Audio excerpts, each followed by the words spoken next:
The clock on the sterile hospital wall ticked relentlessly toward 3 p.m., each movement echoing through the tense atmosphere of the third floor at Riverside Community Hospital.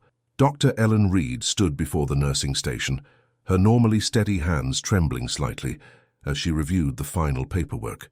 The court order lay open before her, its legal terminology cold and definitive, authorizing the cessation of life support for Thomas Anderson.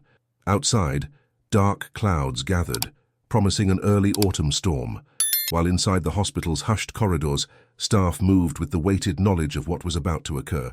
The case had drawn significant attention in their small farming community, where Thomas had been a respected figure for decades before the accident that left him in a vegetative state.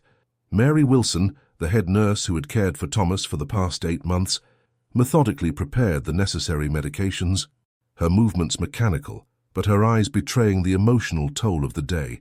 She had been present when Thomas's advance directive was discovered, had witnessed the court battles that followed, and had watched his body slowly waste away.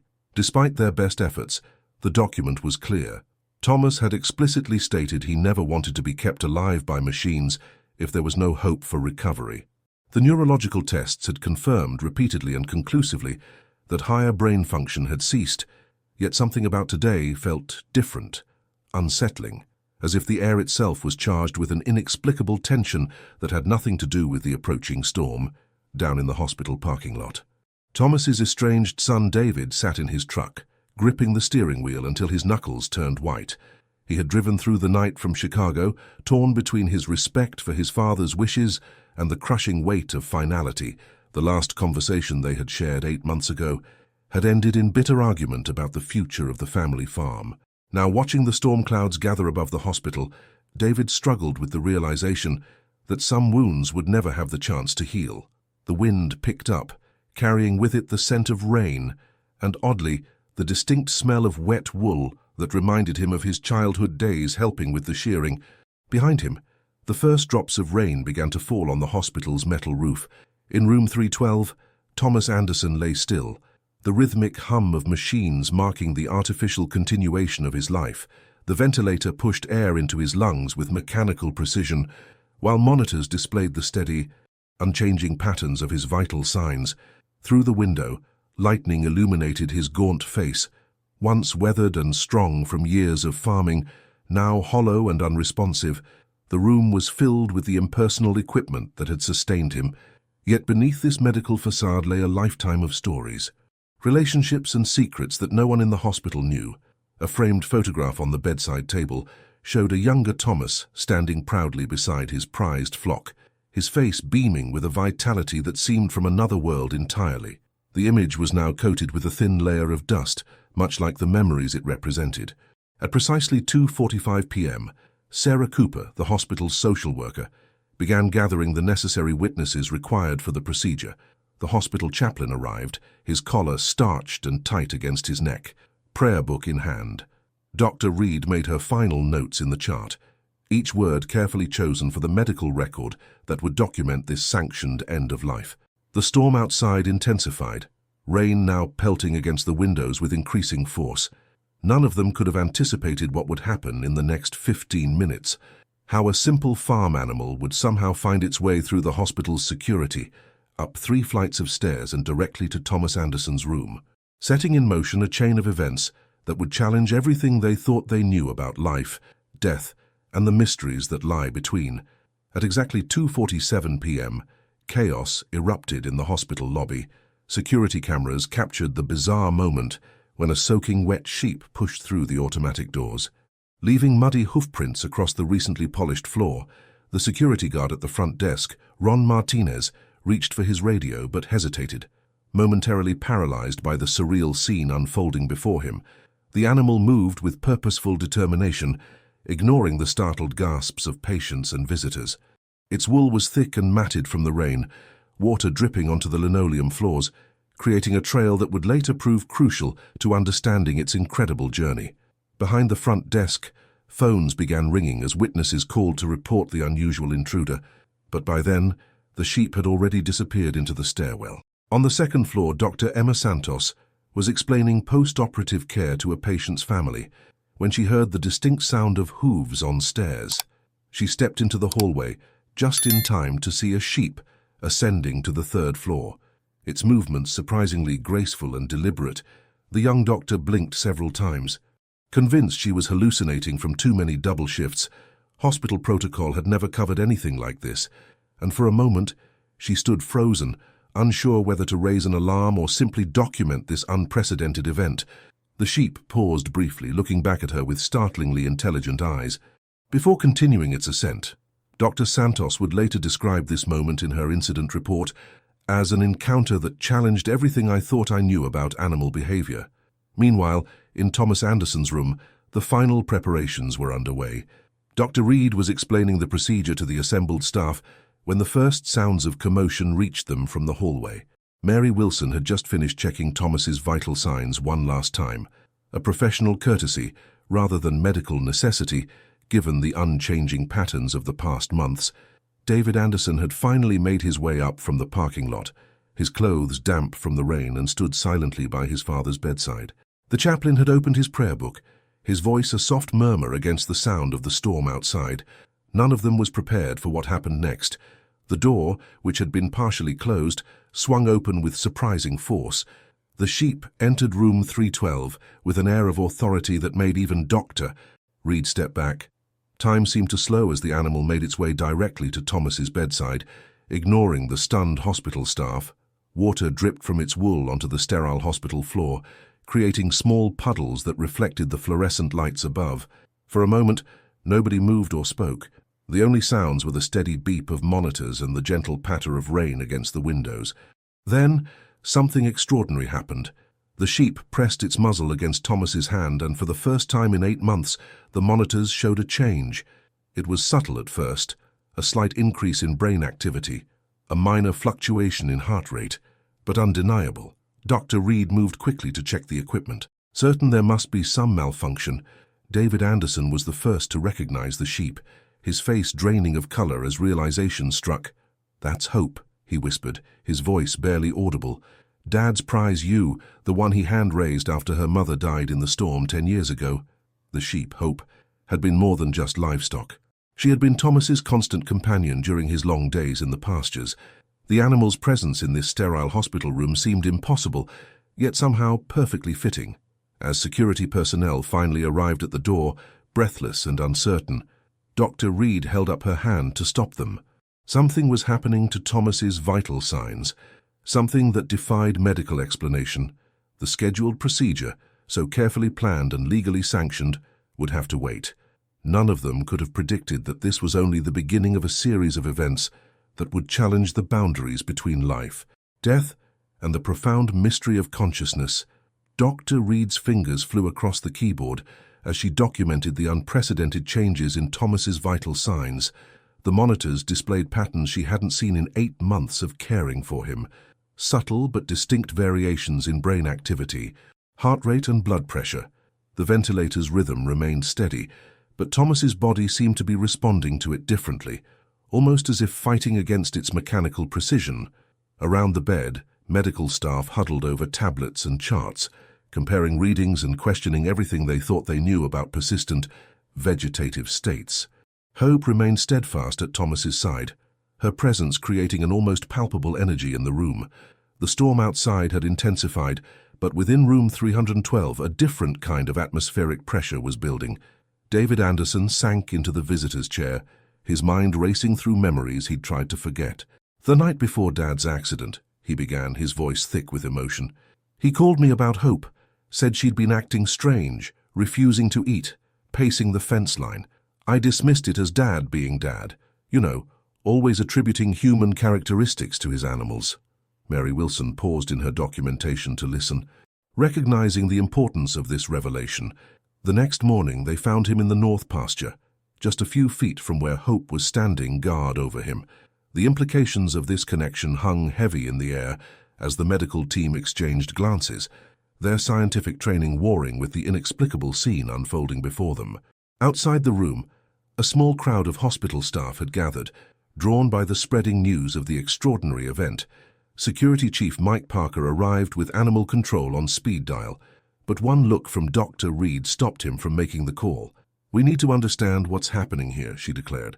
Her scientific curiosity overriding standard protocol, the hospital's neurologist, Dr. James Chen, rushed in with portable e-edge equipment, eager to document these unexpected developments. As he attached the sensors to Thomas's head, working carefully around the tubes and wires already in place, Hope watched with what could only be described as intelligent interest. The readings that appeared on the screen caused Dr. Chen to step back in astonishment. "This pattern," he muttered. "I've never seen anything like it in a vegetative patient." The lines on the screen pulsed and shifted in ways that defied their previous diagnoses, suggesting levels of brain activity that had been absent for months. Sarah Cooper, the hospital social worker, had been quietly observing the scene while reviewing Thomas's advance directive. "There's something we need to consider," she spoke up, her voice cutting through the technical discussions. "The legal documentation for ending life support was based on a specific medical condition, one that appears to be changing." Her words brought a new tension to the room. The carefully planned procedure, the court orders, the entire medical and legal framework that had led to this day, all of it was predicated on Thomas's unchanging condition. Hope shifted slightly, pressing closer to Thomas's hand, and the monitors responded with another surge of activity. Dr. Reed found herself facing a decision that no medical textbook had prepared her for. The clock on the wall showed 3:15 p.m. The procedure should have been completed 15 minutes ago. Through the window, lightning illuminated the room in stark bursts, creating dramatic shadows that seemed to blur the line between the mundane and the miraculous. David Anderson reached out tentatively and placed his hand next to Hope's on his father's arm. For the first time since arriving at the hospital, he felt something beyond grief and guilt. He felt hope. The machines continued their symphony of beeps and hums, but now they seemed to be telling a different story. Dr. Reed pulled out her phone and dialed the hospital's ethics committee. This case, already complex, had just entered uncharted territory. As she waited for the call to connect, she watched Hope gently nuzzle Thomas's hand, and for a moment she could have sworn she saw his fingers twitch in response. The storm continued to rage outside, but within room 312, something profound was stirring. Something that would force everyone involved to question their understanding of consciousness, connection, and the mysteries that science had yet to explain. Hospital Director Patricia Morrison strode into the increasingly crowded room, her face a mask of professional concern, masking barely contained frustration.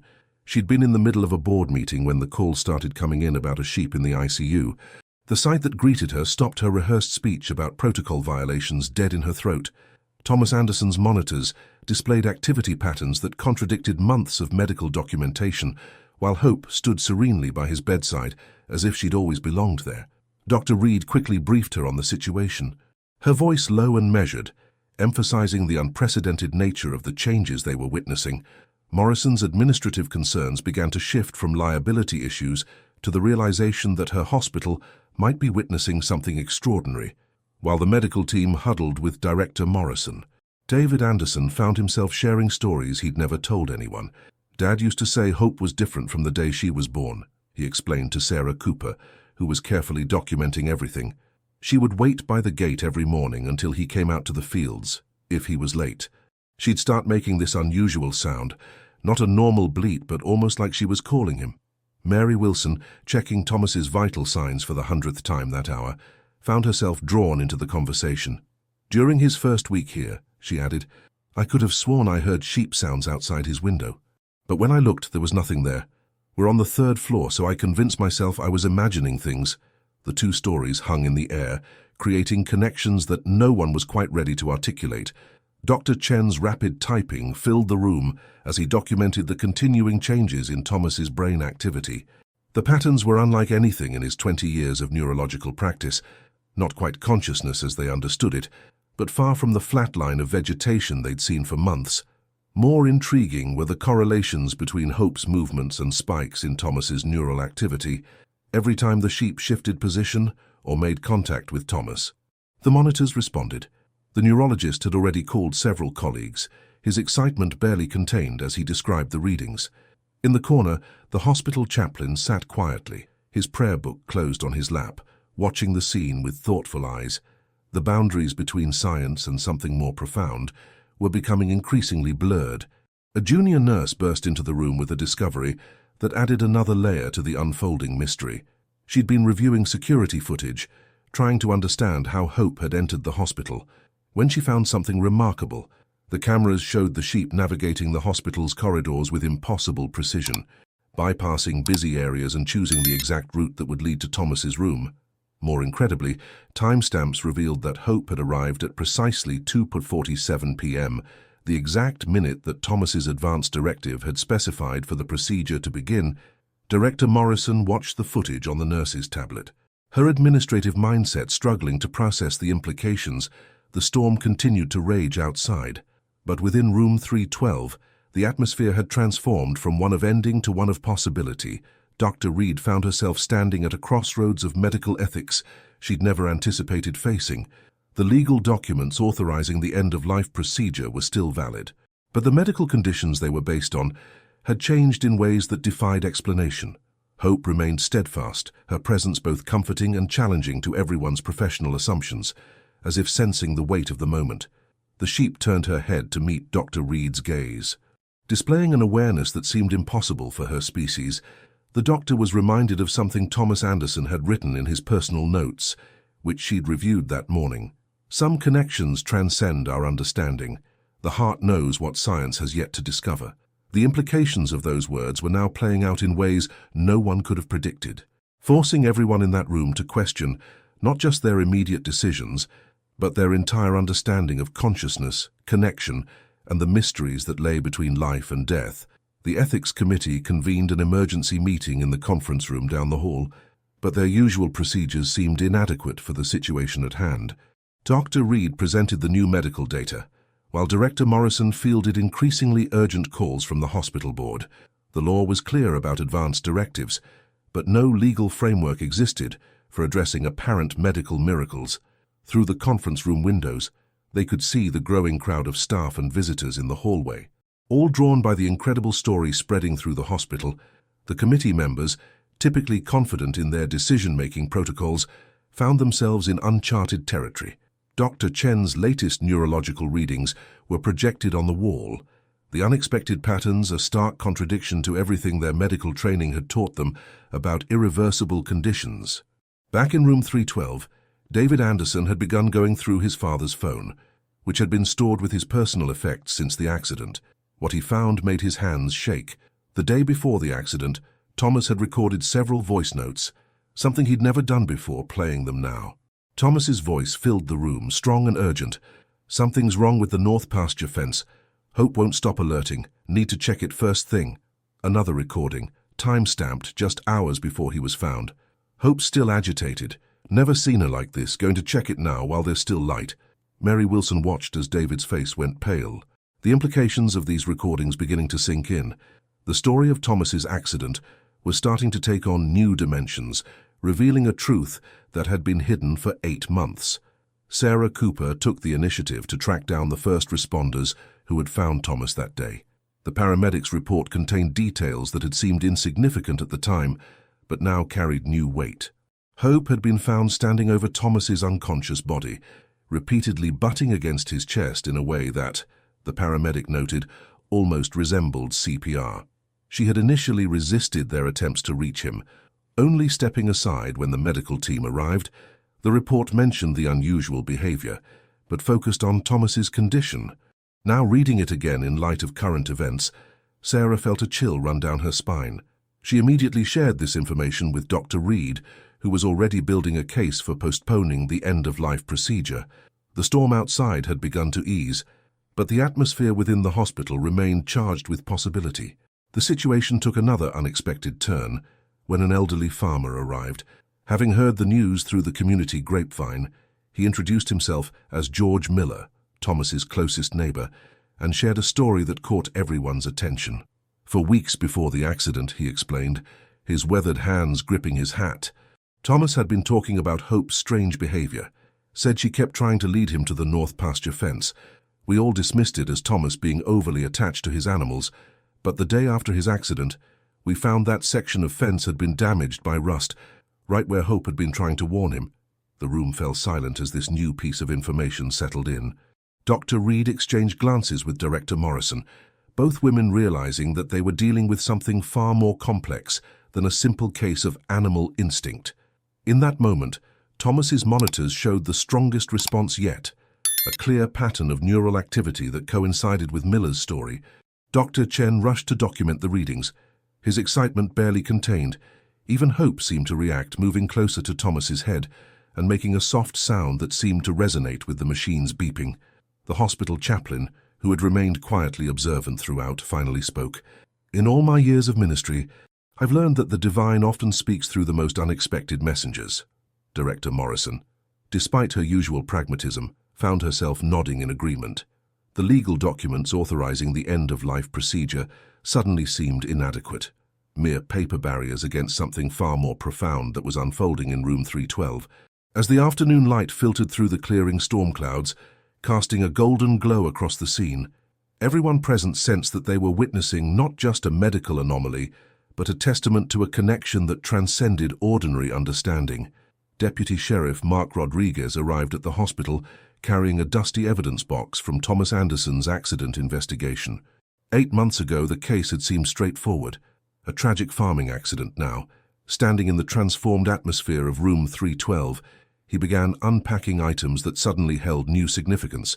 Among them was a damaged cell phone found near Thomas's body. Its screen cracked, but its memory intact. The forensics team had originally dismissed it as water-damaged beyond recovery, but Rodriguez had kept it, following a hunch he couldn't explain. Dr. Reed watched intently as he placed the items on a side table, each piece adding to the growing puzzle of what really happened that fateful day. The fading daylight cast long shadows across the room as they prepared to uncover truths that had been buried for months. The hospital's IT specialist, Janet Lee, worked diligently to extract data from the damaged phone, while David Anderson paced nervously nearby. Her eyes widened as fragments of data began appearing on her laptop screen. "There are dozens of videos," she announced, her voice tight with excitement. "All of Hope, all from the weeks leading up to the accident." The room fell silent as she played the first recoverable clip. The footage showed Hope repeatedly trying to pull Thomas toward the north pasture. Her behavior clearly agitated. Thomas's voice could be heard in the background. "Second time this week she's done this. Something's not right." Each subsequent video painted a clearer picture of an animal desperately trying to communicate a warning that everyone, including Thomas, had failed to fully understand until it was too late. The revelation hit David like a physical blow. His father had been documenting everything, trying to understand what his cherished sheep was telling him. While the videos played, Dr. Chen noticed something remarkable on the monitors. Thomas's brain activity seemed to synchronize with the sound of his own voice from the recordings. The patterns were subtle but distinct, suggesting some level of auditory recognition. Hope, who had remained dutifully by Thomas's side, became more animated during certain clips, particularly those featuring her distressed bleating. Mary Wilson, who had seen countless cases of coma patients responding to familiar voices, had never witnessed anything quite like this. The intersection of past and present, of memory and consciousness, was playing out before them in ways that defied conventional medical understanding. Director Morrison, who had returned to check on the situation, found herself transfixed by the unfolding scene, her administrative concerns momentarily forgotten in the face of something that seemed to transcend normal hospital protocol. Sarah Cooper had been quietly piecing together a timeline, combining the new evidence with hospital records and witness statements. Her social worker's training helped her see patterns that others might miss. "The day of the accident," she began, drawing everyone's attention. The weather service recorded unusually high winds in the area. The rusted fence section that Hope was trying to warn about, it would have been particularly vulnerable to strong gusts. She spread out weather maps and maintenance records across a spare table. Thomas wasn't just wandering out to check a fence. He was finally heeding Hope's warning. But the storm hit sooner than expected. The pieces were falling into place, revealing a story of loyalty, intuition, and a tragic race against time that had led to this moment. Even Deputy Rodriguez found himself nodding as the true narrative emerged, filling in gaps that had bothered him since the original investigation. As evening approached, Thomas's room had become a command center of sorts, with medical staff, law enforcement, and family members working together to unravel the full story. The monitors continued their steady rhythm, but now each beep seemed to carry new meaning. Hope remained remarkably calm amid the activity, moving only to adjust her position when someone needed to check Thomas's vitals. Dr. Reed, reviewing all the new information, faced a profound ethical and medical decision. The evidence suggesting Hope's attempted intervention before the accident, combined with the unprecedented changes in Thomas's condition since her arrival, challenged everything she thought she knew about consciousness and connection. As she prepared to make her recommendation to the ethics committee, a soft sound drew everyone's attention. Thomas's hand, the one closest to Hope, had moved, just slightly, but undeniably. It was the first voluntary movement he had shown in 8 months, and it happened just as Janet Leigh played the final video from his phone, where his voice could be heard gently calling Hope's name. Dr. Reed's fingers trembled slightly as she documented Thomas's first voluntary movement in her medical report.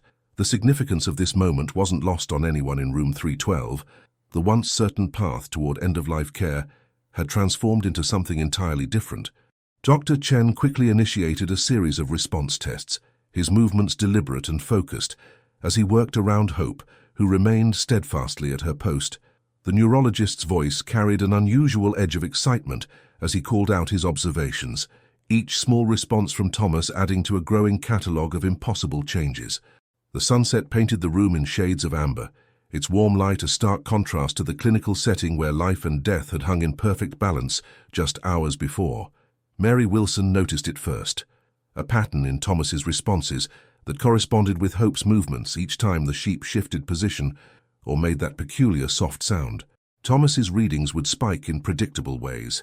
She began charting these correlations, creating a makeshift graph that drew Dr. Chen's immediate attention. The pattern was undeniable, suggesting a level of sensory awareness that shouldn't have been possible given Thomas's previous condition. Director Morrison, who had returned with several board members to assess the situation, watched in stunned silence as the evidence mounted. The board members, who had come prepared to discuss liability issues, found themselves instead witnessing what could only be described as a medical phenomenon. Even the most skeptical among them couldn't deny the data appearing on the monitors before them.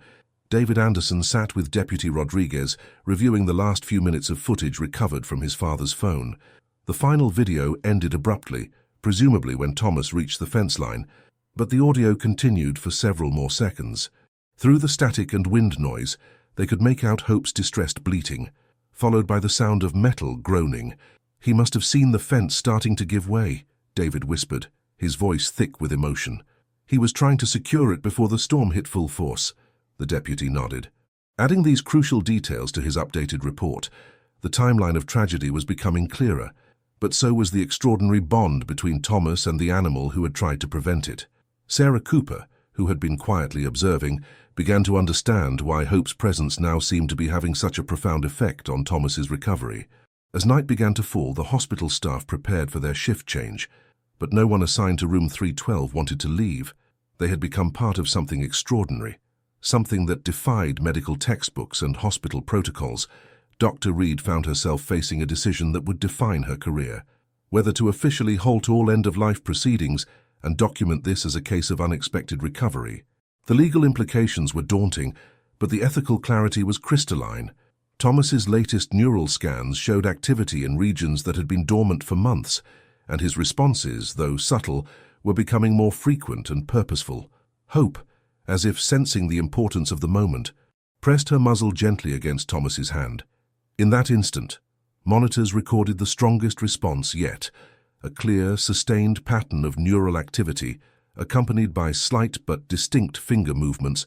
The room collective held its breath as Thomas's eyes, which had remained closed for 8 months, began to flutter. Time seemed to slow in room 312. As Thomas Anderson's eyes opened for the first time in 8 months, the initial movement was subtle, a slight flutter that could have been dismissed as involuntary. But Dr. Reed knew better. Her years of experience told her this was different. The room fell into absolute silence, broken only by the steady beep of monitors and Hope's soft breathing. Dr. Chen leaned forward, penlight ready, his professional demeanor barely containing his excitement. The eyes that met his were not vacant as expected after months of vegetation, but held a clarity that sent chills through everyone present. David Anderson gripped the bedrail, his knuckles white as he watched his father's gaze slowly focus and begin to track movement. The impossible was unfolding before them, methodically dismantling every medical certainty they had held just hours ago. Mary Wilson moved with practiced efficiency, performing the standard consciousness assessments she had done hundreds of times before, but never under circumstances like these. Thomas's responses, though weak, were deliberate and consistent. His right hand, the one Hope had been nuzzling, showed the strongest motor response when asked to squeeze. 2. His fingers curled slightly, not the reflexive grasp they had documented for months, but a purposeful movement. Dr. Reed began documenting every detail, aware that this case would challenge the medical community's understanding of consciousness and recovery. The ventilator, which had been breathing for Thomas since the accident, now showed signs of him beginning to trigger breaths on his own. Each small victory added to the growing evidence that they were witnessing something unprecedented in medical literature. The first attempt at communication came unexpectedly as David leaned closer, speaking softly to his father. Thomas's lips moved. The movement was slight, but the intent was clear. Dr. Chen quickly adjusted the ventilator settings to allow for more patient effort, while the respiratory therapist stood ready. The word, when it finally came, was barely audible, a hoarse whisper around the breathing tube. Hope, the sheep who had remained remarkably calm throughout the proceedings, lifted her head at the sound of her name. The monitors recorded a surge in neural activity that corresponded exactly with this moment of recognition. Director Morrison, who had been observing from the doorway, stepped forward to witness this exchange. Her administrative concerns about protocol violations completely forgotten in the face of what could only be described as a miracle of connection. As evening deepened into night, the story of Thomas Anderson's awakening began to spread through the hospital. Staff members who had been involved in his care over the past months found excuses to pass by room 312, each wanting to witness a moment of this extraordinary recovery. Dr. Reed ordered a new series of comprehensive tests, determined to document every aspect of this unprecedented case. The results painted a picture that defied conventional medical understanding. Areas of Thomas's brain that had shown no activity for months were now flickering back to life. Like lights being switched on in a darkened house, Hope remained a constant presence, seeming to understand her role in this unfolding drama. The bond between human and animal, already remarkable in its life-saving instinct before the accident, had somehow transcended the boundaries of consciousness itself to bring Thomas back from the brink. Dr. Reed scheduled an emergency conference with the hospital's top neurological team for dawn. The night shift had documented a steady progression in Thomas's awareness, each hour bringing new signs of cognitive recovery. The most intriguing development was his apparent ability to communicate through slight hand movements. 1 squeeze for yes, 2 for no. Through this basic but effective system, they confirmed that Thomas had some memory of the day of his accident. Dr. Chen meticulously recorded each response, building a timeline that would challenge every accepted notion about consciousness and recovery from vegetative states. The soft glow of medical monitors illuminated the room as Thomas, still weak but increasingly alert, worked to bridge the gap between his months of darkness and the present moment. Hope remained vigilant, responding to each of his successful communications with gentle movements that seemed almost congratulatory. David Anderson spent the early morning hours sharing recovered video clips from his father's phone with the medical team. Each video now carried new significance, as Thomas confirmed or denied details through his rudimentary communication system. The most revealing moment came when they played the final recording. Thomas's voice warning about the fence, his heart rate elevated noticeably, and his hand trembled in what Dr. Reed recognized as an emotional response. Hope, who had been dozing lightly, immediately raised her head and moved closer, pressing against his side as if offering comfort. The monitors showed a clear pattern of mutual response, Thomas's vital signs stabilizing as Hope maintained contact. This interaction added another layer to the growing evidence that the connection between human and animal transcended simple companionship. Sarah Cooper arrived with breakfast and a stack of journals she'd spent the night reviewing. Among them was a paper on animal-assisted therapy in coma recovery, but nothing in the literature came close to explaining what they were witnessing. She had also brought Thomas's old appointment book found in his truck after the accident. Its pages revealed careful notes about Hope's behavior in the weeks leading up to the incident, detailed observations that now read like warning signs. One entry particularly stood out. Hope won't leave the north fence. Second time this week, something's bothering her about that section. The last entry, dated the day of the accident, was incomplete. Hope's more agitated than ever going to check. The words trailed off, the pen mark dragging as if he'd been interrupted. Thomas's heart rate spiked when Sarah read this entry aloud, confirming his awareness of these memories by mid-morning. News of Thomas's remarkable recovery had reached local media. Director Morrison found herself managing a growing crowd of reporters gathering outside the hospital, all eager to document what was being called a medical miracle. Inside room 312, however, the focus remained intensely personal. Mary Wilson worked with Thomas on basic swallowing exercises. Preparing for the possibility of removing the breathing tube, Hope watched these procedures with what could only be described as intelligent interest, moving only when necessary to allow medical staff access, but always maintaining some form of contact with Thomas. Dr. Reed noticed that his recovery seemed to progress more rapidly during these moments of physical connection. She began documenting these observations, knowing they would challenge conventional medical wisdom about consciousness, recovery, and the healing power of connection. The morning sun streamed through the windows, casting warm light on a scene that represented not just a medical breakthrough, but a profound testament to the mysteries of consciousness and the unbreakable bonds between living beings. The respiratory team gathered in Thomas's room for the critical moment they'd been preparing for all morning. Dr. Reed stood at the head of the bed, her hands steady, despite the gravity of what they were about to attempt.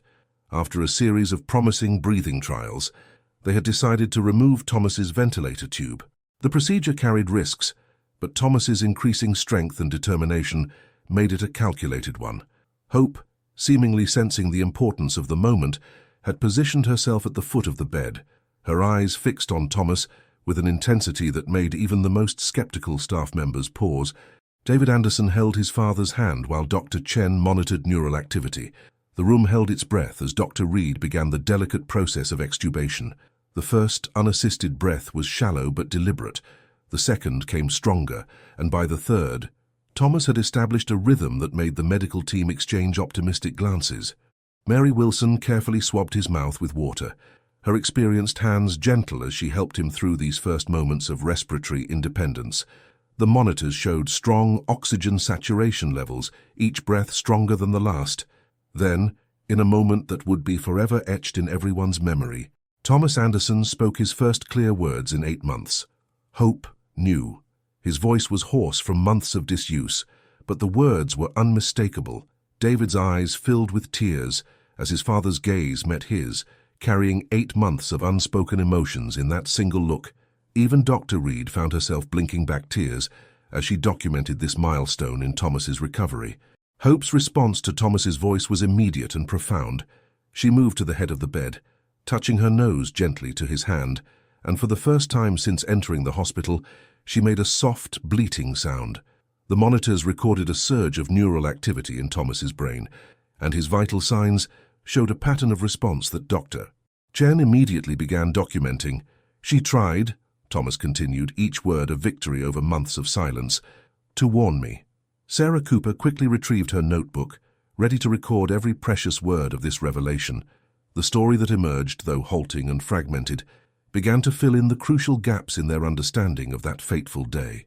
Thomas described Hope's increasingly desperate attempts to alert him to the weakening fence, his gradual realization that her behavior meant something serious, and his final race against the approaching storm. As afternoon light filled the room, Thomas's voice grew stronger, though he tired easily. Between rest periods, he shared pieces of memory that painted a picture of extraordinary animal intuition and human trust. He recalled the moment the rusty fence section had given way in the wind, the sound of metal screaming as it tore loose. Hope had been right beside him, trying one last time to pull him back from danger. The last thing he remembered was pushing her clear of the falling debris, an act of instinct that had saved her life, while nearly claiming his. Director Morrison, who had come to check on his progress, found herself moved by the depth of connection between human and animal, revealed in his halting narrative. The story was spreading through the hospital now, touching everyone who heard it with its profound message about trust, loyalty, and the mysterious bonds that connect all living beings. The hospital's main conference room buzzed with tension as Dr. Reed presented Thomas Anderson's case to a hastily assembled panel of medical experts. Slides showing his neural activity, before and after Hope's arrival, filled the screen behind her. The contrast was stunning. Regions of his brain once thought permanently dormant now showed clear signs of activity. Dr. Chen contributed remotely from Thomas's room, unwilling to miss any crucial developments in his patient's condition. The attending physicians, many of whom had flown in on short notice, leaned forward in their chairs, their skepticism gradually giving way to amazement as the evidence mounted. The implications for their understanding of consciousness and recovery were staggering. Director Morrison watched from the back of the room, already anticipating how this case would transform their approach to long-term care patients. Meanwhile, in room 312, Thomas's recovery continued to defy medical expectations. His speech, though still labored, grew stronger with each passing hour. Working with the physical therapy team, he had managed to sit up for the first time. Supported by pillows and sheer determination, Hope's presence remained constant, her behavior adapting to each new phase of his recovery with an almost human understanding. The local media had gotten wind of the full story, and requests for interviews began flooding the hospital's public relations department. David Anderson fielded calls from family members and old friends, each conversation revealing new aspects of his father's special connection with animals, particularly Hope. The story was beginning to resonate far beyond the hospital walls, touching something deep in people's understanding of the bonds between humans and animals. Sarah Cooper's investigation into Thomas's accident had taken an unexpected turn when local farmers began coming forward with their own stories. Each account added depth to their understanding of Hope's behavior. Before the accident, one neighbor recalled seeing the sheep standing by the north fence for hours. Even in bad weather, another mentioned how she would try to block the path whenever Thomas headed in that direction. The pattern was clear. Hope had been trying to protect Thomas for weeks before the accident. Dr. Reed incorporated these testimonies into her growing case study, recognizing that they were documenting something that went beyond standard medical understanding. The implications for animal cognition and human-animal bonds were profound, challenging long-held assumptions about consciousness and communication between species. The afternoon brought a surprise visit from Dr. Rachel Martinez, a leading researcher in consciousness studies who had read about the case online and flown in immediately.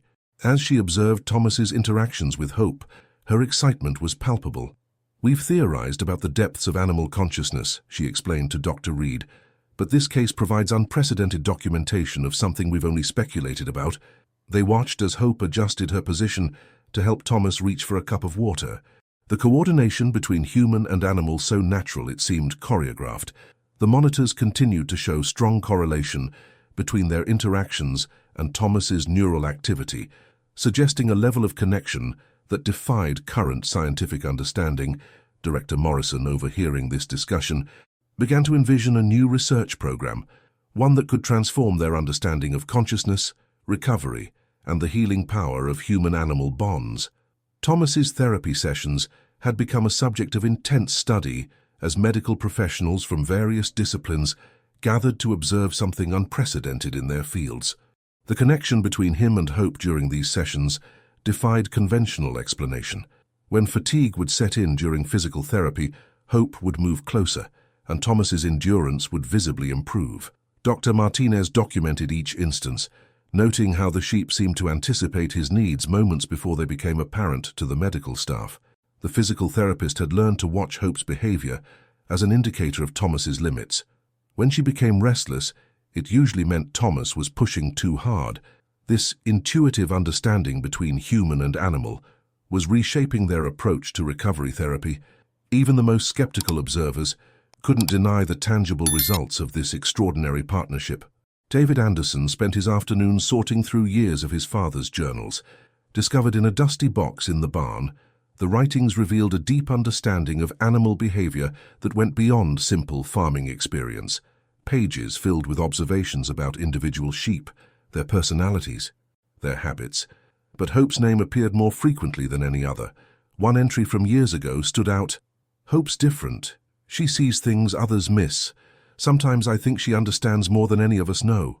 Reading these words now, in light of recent events, gave them new significance. Sarah Cooper helped him organize the journals chronologically, noting patterns that seemed to suggest Thomas had long suspected something special about Hope's cognitive abilities. The documents would later become crucial evidence in Dr. Martinez's research on animal consciousness and human-animal bonding. The media attention had grown to such an extent that Director Morrison established strict protocols to protect both Thomas's recovery and Hope's well-being. Local news teams were allowed brief, controlled access, but the story had already captured national interest. The hospital's public relations team struggled to manage interview requests from major networks and scientific journals. Yet within room 312, the atmosphere remained remarkably calm. Hope's presence seemed to create a bubble of serenity that protected Thomas from the growing chaos outside. Dr. Reed noticed that his vital signs remained most stable when the room was quiet. With just Hope by his side, she began incorporating these periods of peaceful connection into his recovery schedule. Recognizing their therapeutic value, the medical team learned to work around these moments, understanding that they were witnessing something that transcended traditional medicine. As evening approached, Thomas shared more memories of the accident with Dr. Chen and Sarah Cooper. His voice, growing stronger each day, carried the weight of understanding as he described Hope's desperate attempts to warn him. She knew weeks before, he explained, his hand resting on Hope's wool. Every day, she tried to tell me in her own way. I just wasn't listening well enough. The sheep pressed closer as he spoke, as if acknowledging their shared history. Dr. Martinez observed this interaction with rapt attention, her research notes filling page after page. The monitors continued to show remarkable synchronization between Thomas's neural patterns and Hope's proximity, providing quantifiable data to support what everyone in the room could feel. A connection that challenged their understanding of consciousness itself. As the sun set outside the hospital windows, casting long shadows across room 312, the boundary between human and animal intelligence seemed less defined than ever before. The hospital board convened an extraordinary session to discuss the unprecedented events surrounding Thomas Anderson's case. Dr. Reed presented her comprehensive findings, supported by Dr. Martinez's analysis of the human-animal bond they had witnessed. The data was compelling. Thomas's recovery rate had accelerated far beyond any documented cases of similar conditions. Brain scans showed activity patterns that coincided perfectly with Hope's presence. Challenging everything they thought they knew about consciousness and recovery, Director Morrison, once focused on liability concerns, now spoke passionately about establishing a groundbreaking research program to study animal-assisted recovery in critical care patients. The boardroom, usually a place of careful deliberation and conservative decisions, hummed with the energy of possibility.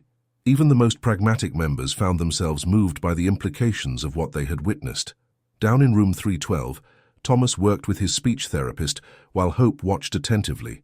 His voice, growing stronger daily, shared fragments of memory from his months of unconsciousness. I could hear her, he explained, his words careful and measured. Not clearly, but I knew Hope was trying to reach me, like an echo in a deep well. The therapist exchanged glances with Dr. Chen, who quickly documented this revelation, the possibility that Thomas had maintained some level of awareness during his vegetative state. Connected through his bond with Hope, opened new avenues of research into consciousness. Sarah Cooper, present for this session, noted how Hope's behavior changed whenever Thomas spoke about their connection. Subtle shifts in posture and attention that seemed to confirm his account. The sheep's intelligence, once dismissed as simple animal instinct, now appeared far more complex and purposeful. David Anderson arrived with news that would add another layer to their understanding. While cleaning out his father's home office, he had discovered a hidden cache of research materials, scientific journals, studies on animal cognition, and detailed notes spanning years. Thomas had been conducting his own informal study of animal intelligence, focusing particularly on sheep. His observations, though not formally scientific, showed remarkable insight into animal behavior and cognition. Your father was onto something profound, Doctor, Martinez remarked as she reviewed the materials. He wasn't just a farmer observing his flock. He was documenting evidence of higher consciousness in animals that science is only now beginning to understand. The revelation cast new light on Thomas's special bond with Hope, suggesting their connection had been built on years of mutual understanding and respect. As evening approached, the atmosphere in room 312 took on an almost sacred quality.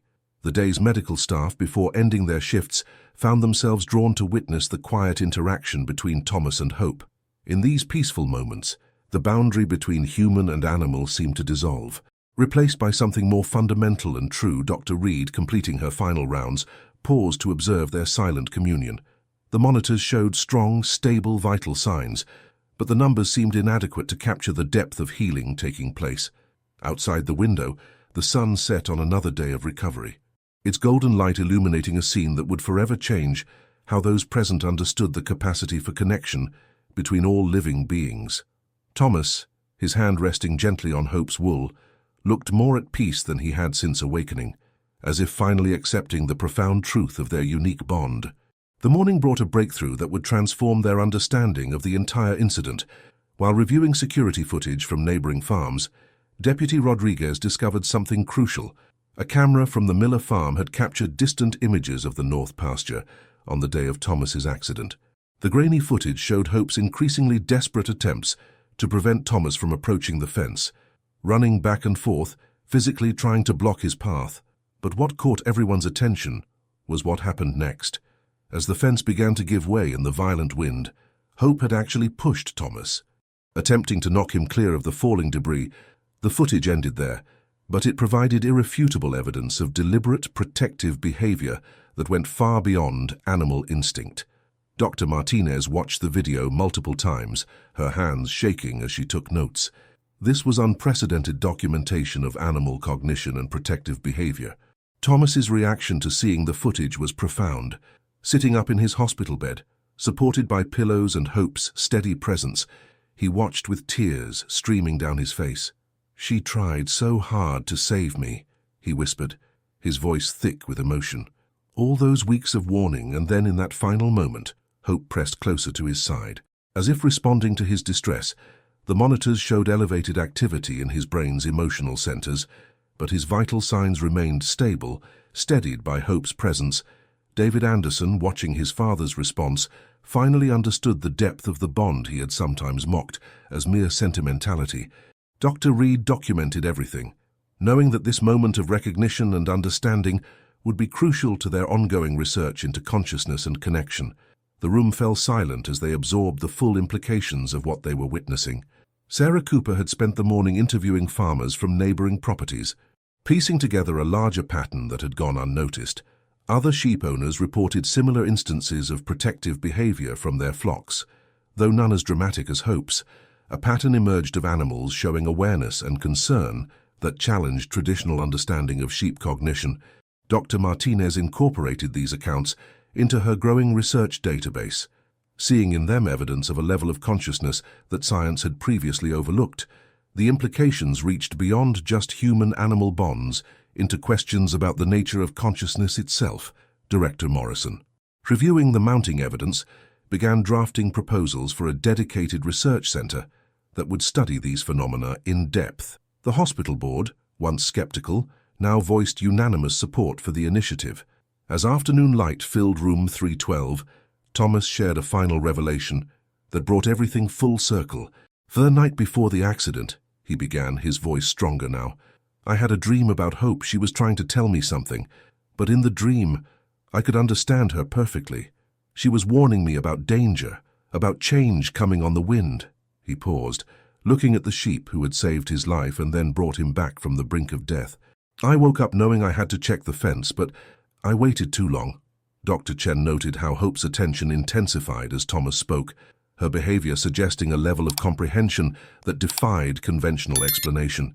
The monitors showed perfect synchronization between Thomas's neural patterns and Hope's responses, as if their connection operated on a frequency science was only beginning to detect. Even the most hardened skeptics among the medical staff found themselves reconsidering their understanding of consciousness, connection, and the profound mysteries that linked all living beings. The day of Thomas's discharge from Riverside Community Hospital arrived with an atmosphere of profound significance. The same room that had nearly witnessed his death now celebrated his remarkable recovery.